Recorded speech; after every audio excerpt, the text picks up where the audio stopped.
Alright, welcome back to another day in the life of a real estate investor who has 70 plus rental properties that he self-manages. And we are starting off at Project Catfish. And this is our second blue tape that I'm going through and checking all the things that I did blue tape to make sure that they were corrected and functioning properly. This is going to be a Section 8 rental, so there's a bunch of added little nuances that I had to make sure got done. Then I went and had a showing at one of my other properties that has been vacant for a month now. Hopefully get this one rented out soon.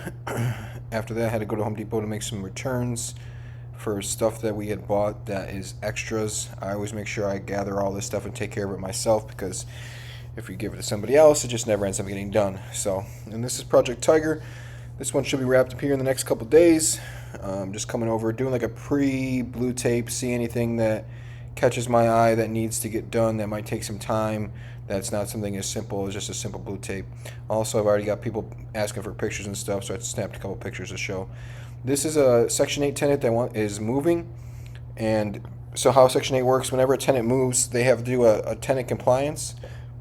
So basically, it's a form that you have to fill out stating, is there any damage to the unit? You know, do they owe any money, stuff like that. So it's not a true like security deposit return yet. It's just kind of checking to see, make sure you didn't, totally fuck the place up, because then housing won't give them a voucher to move. So that's what you have to do whenever a tenant is moving out with housing. They have that tenant compliance sheet. After that, we had the city inspection over here at Project Pufferfish. He's doing the electrical rough-in inspection. There was some huge discrepancies on the plans. There was a huge disconnect between, I guess, the engineer and my contractor.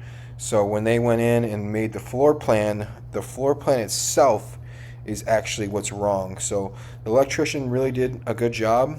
He did things correctly, but since the plans that the electrician was looking at are not the correct plans, he basically didn't even want to inspect it, which was kind of stupid. So after that, met with my contractors to go over the things that the inspector called out, and obviously, like, this is me kind of having to kind of get on them, because this is stuff that they should have done beforehand. Like, why am I figuring this out during the inspection, But after that, since both my main contractors were here, we had our weekly contractor meeting, just kind of going through all the plans, making sure everything stays on point. But if you like the content, guys, follow my YouTube channel and subscribe. Have a good one.